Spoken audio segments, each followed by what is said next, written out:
Sixth some பாருமா. Sixth some என்ன கொடுத்துருக்காங்கன்னு பார்த்தீங்கன்னா, ஏ அப்படிங்கிற செட்டு வந்து எப்படி இருக்குமா, எக்ஸ் பிலாங்ஸ் டு டபிள்யூ. டபிள்யூனா என்ன அப்படின்னு பார்த்தீங்கன்னாமா ஹோல் நம்பர்.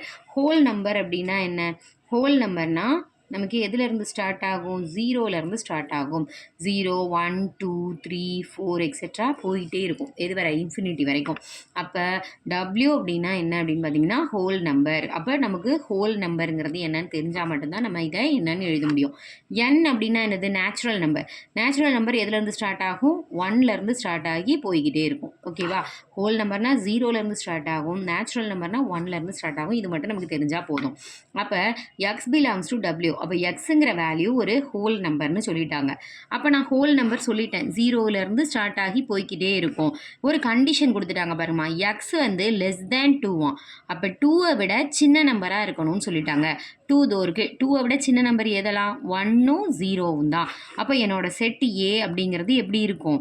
0, 1. அதுதான் என்னோட செட் ஏ. நெக்ஸ்ட்டு பார்த்தீங்கன்னா பிங்கிற செட் எப்படி இருக்குமா? நேச்சுரல் நம்பரா. நேச்சுரல் நம்பருங்கிறது 1லேருந்து ஸ்டார்ட் ஆகி போயிட்டே இருக்கக்கூடியது. இங்கே கண்டிஷன் என்ன கொடுக்குறாங்க பாருங்கள், இந்த எக்ஸுங்கிறது இது ரெண்டுக்கும் நடுவில் இருக்கும் அப்படிங்கிற மாதிரி சொல்கிறாங்க. அதாவது 1 விட பெருசுன்னு சொல்லிட்டாங்க. 1 விட பெருசுன்னா எது? 2 3 4 தான் 1 விட பெருசு. அப்போ நான் 1 சேர்த்து எடுத்துக்கலாமா அப்படின்னு பார்த்தீங்கன்னா எடுத்துக்கக்கூடாது. ஏன்? இங்கே ஈக்குவல் டு சிம்பிள் இருந்தால் 1ஐயும் சேர்த்து எடுத்துக்கணும். ஈக்குவல் டு சிம்பிள் இல்லைன்னா 1 தாண்டி 1 விட பெருசை தான் எடுத்துக்கணும். 1 விட பெருசு எதுன்னு பார்த்தீங்கன்னா 2 3 4. இப்போ இங்கே வரேன், 4க்கு 4 விட சின்னதுன்னு அர்த்தம் எக்ஸு. 4 விட எக்ஸுங்கிறது சின்னது. 4 விட சின்ன நம்பர் எது? 3. சரி, நான் 4 எடுத்துக்கலாமா அப்படின்னு பார்த்தேன்னா ஈக்குவல் டு சிம்பிள் இருக்குது. ஈக்குவல் டு சிம்பிள் இருந்தால் நான் எதையும் எடுத்துக்கணும்? 4ஐயும் எடுத்துக்கணும், 4ஐ விட கம்மியாக உள்ளதையும் எடுத்துக்கணும். அப்போ 4ஐ விட கம்மினா இந்த ரெண்டும். அப்போது இந்த 3 நம்பருமே நமக்கு எதில் வரும்? பியில் வரும். ஸோ 2 3 4. நல்லா தெரிஞ்சுக்க.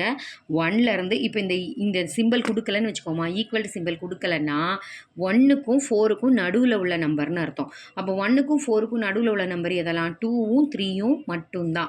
அப்போ நான் இங்கே ஈக்குவல் டு சிம்பிள் கொடுத்தா இந்த 1ஐயும் சேர்த்து எடுத்துக்கணும். இங்கே ஈக்குவல் டு சிம்பிள் கொடுத்தா இதையும் சேர்த்து எடுத்துக்கணும். இங்கே ஈக்குவல் டு சிம்பிள் இல்லை, அப்போ நான் 1ஐ எடுத்துகிட்டு அதுக்கு அடுத்த நம்பரை தான் எடுத்துக்கணும். இங்கே ஈக்குவல் டு சிம்பிள் இருக்குது, ஸோ நான் அந்த 4ஐயும் சேர்த்து எடுத்துக்கணும்னு அர்த்தம். அப்போது 2 3 4ன்னு எடுத்தாச்சு. நெக்ஸ்ட்டு சிங்க அவனே கொடுத்துட்டான், 3, 5 அப்படின்னு சொல்லிட்டு அவங்களே கொடுத்துட்டாங்க. இப்போ நமக்கு இதை தான் ப்ரூஃப் பண்ண சொல்லியிருக்காங்க. அப்போ நான் ஃபஸ்ட்டு லெஃப்ட் ஹேண்ட் சைடு உள்ளதை எடுத்துக்கவா?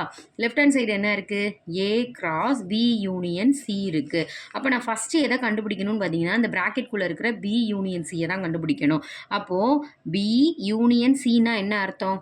நம்ம முன்னாடியே பார்த்துருக்கோம், 9th 10thலேயே பார்த்தாச்சு. 9th என்னன்னு பார்த்துட்டோம். பி யூனியன் சின்னா என்ன அர்த்தம்? பிங்கிற செட்டில் உள்ள எலமெண்ட்ஸையும் சிங்கிற உள்ள செட்டில் எலமெண்ட்ஸையும் என்ன பண்ணணும்? சேர்த்து எழுதணும். இன்டர்செக்ஷன்னா காமன் டேர்ம் எடுத்து எழுதணும். யூனியன்னா ரெண்டையும் சேர்த்து எழுதணும். ஸோ ரெண்டையும் சேர்த்து எழுதுங்க. பியில் 2 3 4 இருக்குது, இங்கே 3 5 இருக்குது. அப்போ எக்ஸ்ட்ராவாக எது மட்டும்தான் சேர்க்கணும்? 5 மட்டும் தான் சேர்க்குற மாதிரி இருக்குது. அப்போ 2 3 4 5 இதுதான் என்னது? B union C. நெக்ஸ்ட் என்ன சொல்லியிருக்காங்க? ஏயையும் பி யூனியன் சியும் ப்ராடக்ட் பண்ண சொல்லியிருக்காங்க. அப்போ ஏங்கிற செட் வந்து என்னது? 0, 1 கிராஸ் 2 3 4 5. இப்போ இதை நமக்கு ப்ராடக்ட் பண்ண தெரியும்ல, 0வை வச்சு ஃபஸ்ட்டு எழுதுவோம். அப்போ 0, 2 0, 3 0, 4 0, 5. நெக்ஸ்ட்டு 1 வச்சு எழுதுங்க. 1, 2 1, 3 1, 4 1, 5. அப்போ இதை நான் ஈக்குவேஷன் நம்பர் 1 அப்படின்னு வச்சுக்கலாமா? அதாவது லெஃப்ட் ஹேண்ட் சைடு உள்ளதை நான் எடுத்தாச்சு.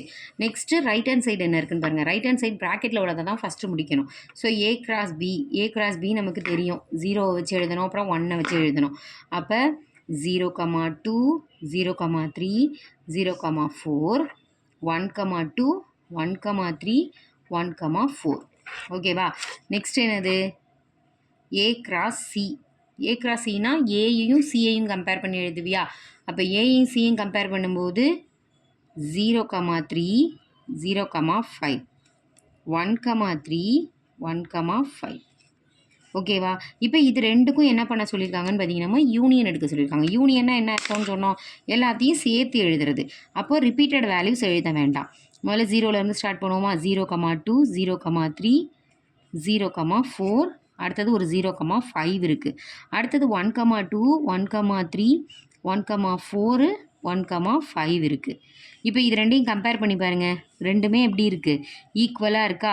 அப்போ ரெண்டுமே ஈக்குவலாக இருக்குது அப்படிங்கிற பட்சத்தில் நமக்கு லெஃப்ட் ஹேண்ட் சைடும் ரைட் ஹேண்ட் சைடும் எப்படி இருக்குது? ஈக்குவலாக இருக்குது. So LHS is equal to RHS அப்படின்னு போட்டுடலாம். ஓகேவா? அப்படி இல்லைன்னா ஹென்ஸ் வி ப்ரூவ்டு அப்படின்னு போட்டு முடிச்சுக்கலாம். ஸோ இதுதான் நம்மளோட 6th சம். அப்போ 6th சம்மில் டைரெக்டாக செட்டோட நம்பர்ஸ் கொடுக்காம வேர்டாக கொடுத்துருந்தாங்கனாலும் சரி, இல்லை சிம்பிளாக கொடுத்துருந்தாங்க அப்படின்னாலும் நம்ம என்ன பண்ணணும்? அதில் நம்பர்ஸ் எப்படி கிடைக்கும் அப்படிங்கிறத எழுதிட்டு அதுக்கப்புறமா எப்பவும் போல் நம்ம ப்ராடக்ட் பண்ணி ஆன்சர் எடுத்துக்கலாம். ஓகேவாம்மா?